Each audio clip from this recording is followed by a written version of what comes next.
This is the Red Bull Rant podcast. If you aren't expecting adult language, why even bother listening?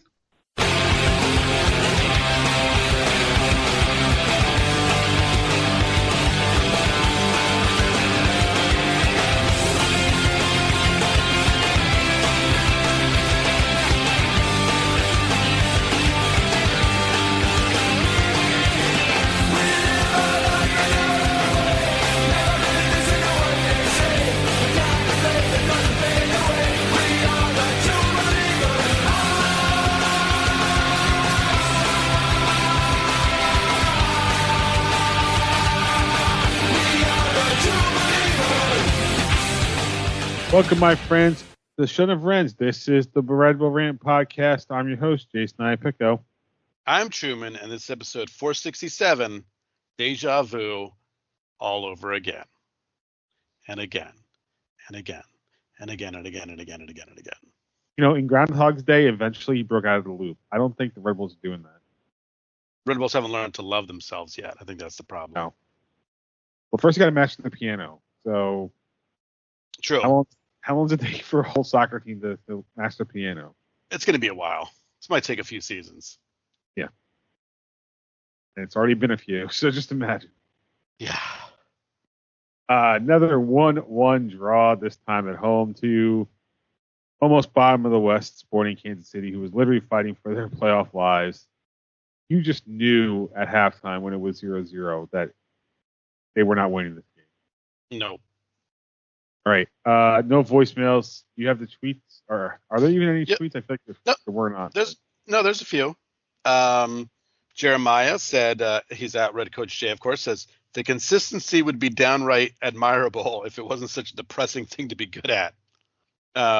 Steven Santos said, we scratched out a sad, boring draw, 1-1 crap. And then our friend Rob, at Rob Pereira, said, snatching mediocrity from the jaws of ignominy. Ignominy. And our friend Ed Ritter just left us a nice pain gif. So much pain, because it's just, it is hard to watch these games. Yep. For a second, I honestly thought we were not going to even get a draw out of that game. I mean, they were really fucking close to that happening. Really close. They really were. Sad that Julian Hall now has a record for most game-winning goals by like, was it 16 under play or 18 under, whatever the record is. And it happened twice this year, and both of those, game-tying goals record. Not even game-winning, just game-tying. Yeah. And with that note, let's get into our likes and dislikes. You can go first. What did you dislike the most about this match? I think that Ed's gifts summed it up in that word pain of watching a team with no answers, missing chances, missing so many chances, missing just it's watching the same thing over and over and over again with other stars. It's just posts and wide open shots and just opportunities that these guys cannot capitalize on. It is driving me absolutely bonkers that they're getting chances and whiffing on them. I don't know what the answer is at this point, but the answer is not running these guys out. They didn't even start Dante Van Zier, and then when he did come in, he literally had an amazing shot right in front of the net and just shot it right into the keeper. So it's the fact that they cannot capitalize on great opportunities. It might be the downfall of this team. Even when Forsberg comes back, I don't know if he can save the other players from missing such easy chances. Maybe we should start Julian Hall. Sure, fuck it. Why not? He at least, his goals per 90 have to be high, right? He doesn't play a lot. Mm-hmm. So yep. I was actually wondering about that, like if a goals per 90 versus like Van Zier. I'm going to look that up because someone was saying something about how much he scored. And yeah, but Van Zier has all these assists. And I'm thinking, when I saw that, I think it was on Friday, I saw them back in my head. I'm like, okay, but like goal contributions per 90 was still not even be close. Mm-hmm. Like, if you want to take into assists into it, like, and I hate to say it, but you know, when you have a designated player, he is expected to do things. No, you're right. It's not. It's a designated player who's not doing his job. I love assists. Assists mean goals, but he should be the ones putting in the back of the net. He is just. It's not happening right now. It's just not. And I mean, maybe the problem is this team is just not playing with a full lineup game in and game out. I'm sure that doesn't help either. So let's see. So Van Zier has a combined 11 goals and assists over 1,683 minutes. So if my math is correct, he is contributing 0.88 scoring opportunities, or whatever you want to call it, per game, or per 90 minutes. Julian Hall is 2 goals over 94 minutes. I'm not going to do the math because I know it's already higher. 94 minutes. I just don't get it. I don't know. I don't know what the answer is at this point. I don't know if it's just not. Again, these guys get the opportunities and they just can't put them away. That's the most frustrating part. Yeah. Hitting posts, literally hitting the keeper, hitting posts, and just missing wide. And it's just not just like, hey, it happens once in a while. It's happening on a consistent basis at this point. You want to take a guess at how many shots Van Zier has on the year? Or Let's say. So I'm gonna read off shots and shots on target, but just take a guess. Okay, so I'm going with just shots and shots on target. Yeah. Shots, I will say 16. Shots on target, I will say 8. 43 shots. 43 shots. Holy shit. 12 on target. Wow. I was closer with on target. Only 4 goals. Wow. He is, in terms of shots by forwards, only Manuel has more with 47 total shots. Manuel has 19 shots on target, but conversely, Manuel has 6 goals. Again, that's still not great. 6 is just not great because he's getting a ton of time too. Yeah. Right, so let me just see here. I mean, even Lewis Morgan has taken 70. Holy crap! I didn't realize how much disparity that was. So Morgan is number 1 in shots, Manuel is second. And you want to guess at how far ahead Morgan is in shots? I think you were blurting out the word 70. So. Yeah, I probably did. 72 shots. Manuel's 47. All right. So shots on target. You want to guess? I mean, I would say 20, 24, 28. Manuel's right. Dude, Morgan's been only involved in 23 games, but has more of an offensive mind as a quote midfielder than our forwards have. I mean, I think that's pretty clear. Yeah. Right. Only played 23 games and still managed more minutes than Van Zier. Yeah. I didn't talk about my dislike. I think it's just all that stuff I just said, all the stats of like how very inept our offense is. It is absolutely brutal. Likes. You have anything to like for this one? I like the goaler's reaction when Hall scored. That was pretty hilarious. I watched that about 15 times. Because he just gave up. Yeah, I had a friend who went to his first ever Red Bulls game. I actually had to text him after Kansas City scored, apologizing for the shit he was watching. But at that, we were talking about the reaction of the goalie falling over, and he was at the game, and he goes, it looked like the guy was falling over in slow motion. I just love it's not worth even trying for a save. I might as well just fall over. Yeah. He just knew. It was so funny because it's literally he went a half a step the wrong way in the instant the ball was shot. Like not even a half a step, barely half a step. He inched over one way when the shot was just about and that was it. That was it. It killed him. The reflex in the wrong direction, and he's like, nope, I'm not worth it. Yep. My like is not going to be anywhere close to this game. It's going to be that I was cleaning my office at my house, I think 2 weekends ago, and I found an old Dave & Buster's gift or an old Dave & Buster's power card, and I had 3,000 tickets on it. Boom. Yeah. And I went to Dave & Buster's last Saturday, and that was the highlight of my Saturday. Hey, that's fine. Yeah. All right. I did not do the pain index. I really should have, but at this point, work is what it is. Yeah.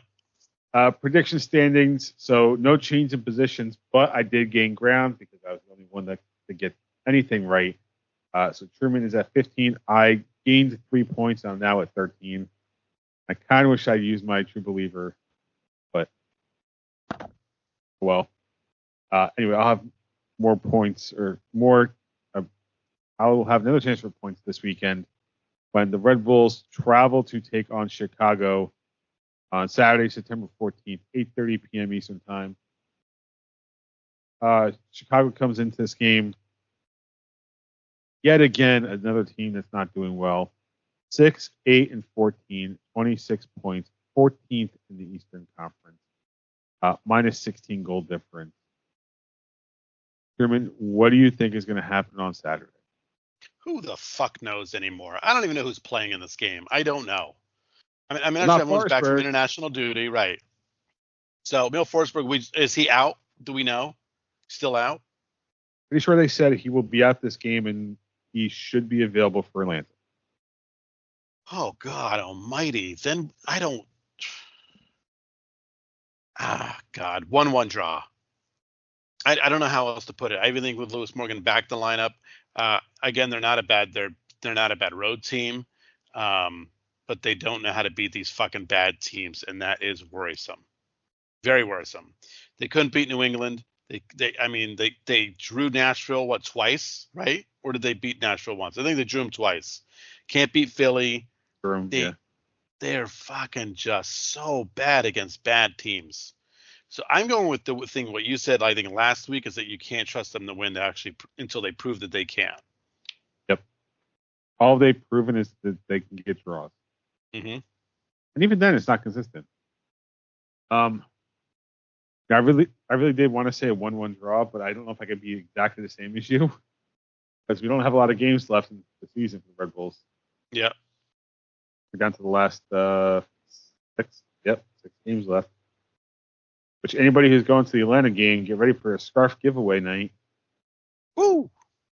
I think there's nothing wrong with a scarf giveaway night. Presented by the New Jersey Lottery. Yeah. Hey.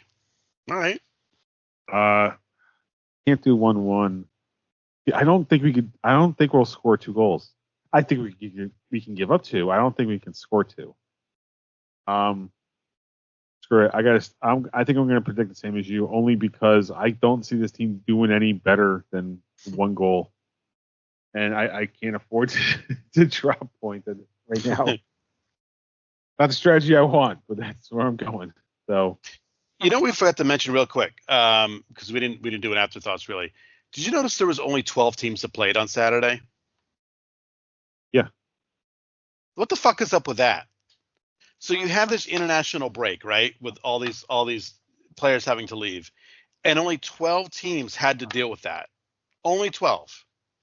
Well, some of them were forced. I know Columbus was because of their game against Seattle got moved because of I think I was listening to the Red Bull radio broadcast. That's pretty much if they're at home. I listen to that broadcast now, and they were mentioning that it appears it's up to the teams if they want to play during international break. Which I can't imagine I can't imagine it's actually true. No, it makes no sense. And I think this is the second time the Red Bulls have played during a break and other teams did not too. Yes. That makes zero sense to me. Yeah. Why would you intentionally want to schedule matches during that week? Right, and especially a team like Red Bull they know they have a bunch of international players on that roster. Yeah, now a team like Sporting Kansas City who doesn't, they can get an advantage from that because they'll be playing a team that may have lost players, but right. 21 next week pressed. I don't know. They need to fix this. I don't know. Maybe they drop Leagues Cup. Maybe they do a few things they could schedule around international breaks. But instead of dropping Leagues Cup, that's not happening. I know. Short of them moving to a fall to spring schedule, this is unfortunately going to be a thing. Never going to get resolved. So stupid. All right. Well, a team that's not so stupid is Gotham FC because they won their last match 2-1 against the Houston Dash. That puts their record at 11-4-4, 37 points, number 4 in the NWSL. Their next match is Monday, September 16th at the Seattle Reign. I am blanking on the name of the person that just retired in women's soccer. Alex Morgan? Thank you. I don't know why I blanked on that name. I was going to originally think about doing a dumping grab, but figured this is a better spot. Alex Morgan ended her soccer career. I think it was pretty awesome that one, she got subbed out in the 13th minute. That's her number. Mm-hmm.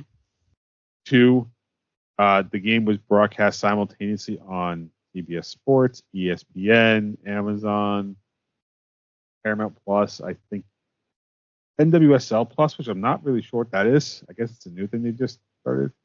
Basically, all these different TV partners had that match specifically because she was leaving. And as much as she came out early, it just meant more people, more opportunities for the league to have people watching them. Grow the game. So as much as she said her goodbye, and I know I imagine part of the reason she's leaving is because she's pregnant. At least her exit is helping other women and the sport grow. Did I mention also? I don't know that I saw the KC Current Stadium when I was out in Missouri as well. I don't think I mentioned that the last show. I was talking about the other places, but yeah, I was heading up the highway, finding the closest Whataburger because I was not going to not go to a Whataburger while I was out there. And yeah, so the Current Stadium looks really nice. It's just literally right off the side of the highway. So that's it. Just wanted to mention that. Nice looking place. Actually, Google just popped up today memories for me for 7 years ago when I was in KC for the Open Cup match. Oh, there you go. Yeah. All right. Let's see. Red Bulls 2. They haven't played since our last episode. Their next game is actually tomorrow, September 13th, where they will travel to take on Chicago FC United at 7 o'clock Eastern Time. Still number 11 in the Eastern Conference.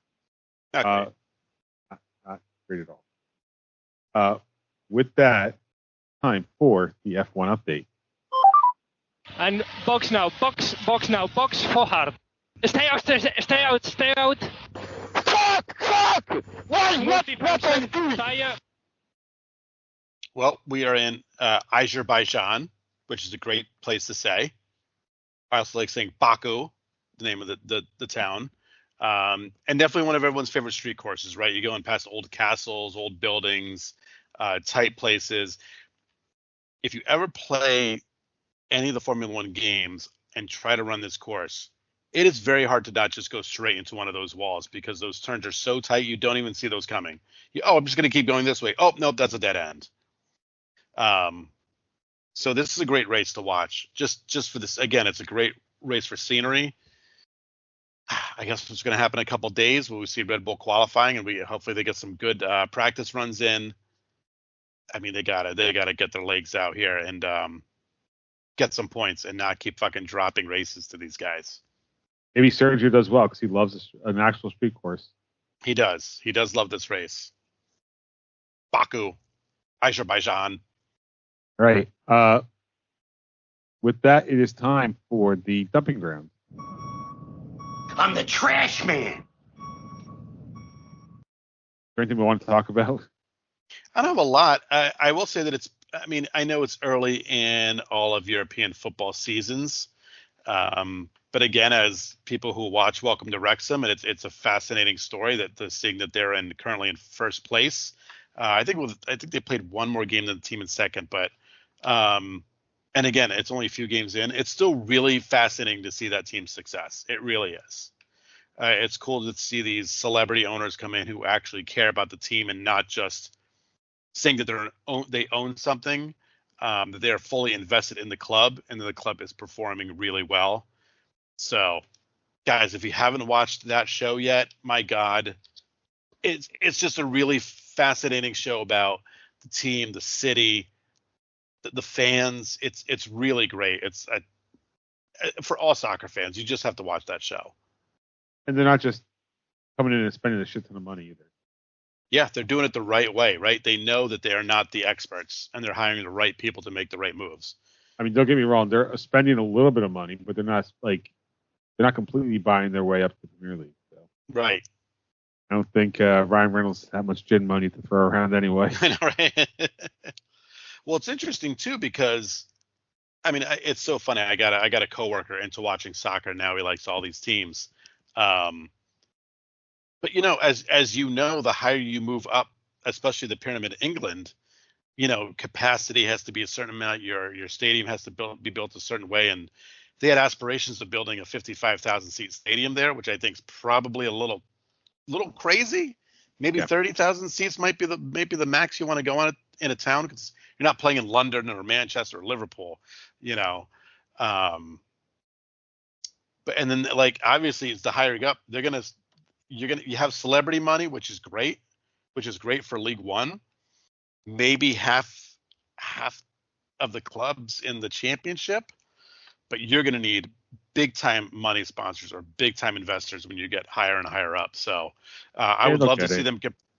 I would love to see them get promoted again, and then see the real fight in the championship of the money you have to spend to stay there. I'm not sure Mullins will be able to help him that much. I know. He came back. He scored in a whatever this little tournament thing they're doing. Right, but how far can this guy get them from the National League into League One right now? I mean, I imagine he's already a hero in Wrexham. So, oh my God, like they don't retire jerseys, but you would have retired that guy's jersey at this point. Yeah. All right. Anything else for Dumping Ground? I got nothing else. All right. That brings us to the last segment of the show. Truman's terrible team of the week. That's terrible. Well, I think we mentioned that Columbus-Seattle game, right? And Columbus got absolutely smacked around at home 4-0 by Seattle, which they had a player sent off in the 45th minute. I'm going to bring it up real quick. It's the player that was sent off was the one that matters. Yeah, so it's Abraham Romero got sent off 45+2, and Seattle scored 4 goals after that. Well, do you know what position he plays? Should I? Well, I can explain it. He's the goalkeeper. Guess who didn't have a backup goalkeeper on the game day roster? Come on now. See, I didn't delve that deep into it. I was really just going on scores at this point. Reddit was the answer to this. So apparently, calling players up from MLS Next Pro, you're limited to how many call-ups you can do for players. Mm-hmm. And Columbus looked at their roster going into the weekend and was like, yeah, we can't call up another MLS Next Pro keeper, but we should be fine. We'll be good for a week. And sure enough, their starting goalkeeper got a red card, and one of the outfield players played goalie for the whole second half. They're wondering why Columbus gave up 4. So there are 2 other goalies, one on international duty too. Yeah, that was the thing. Is they had keepers got on international duty. There's only one left on their game day roster.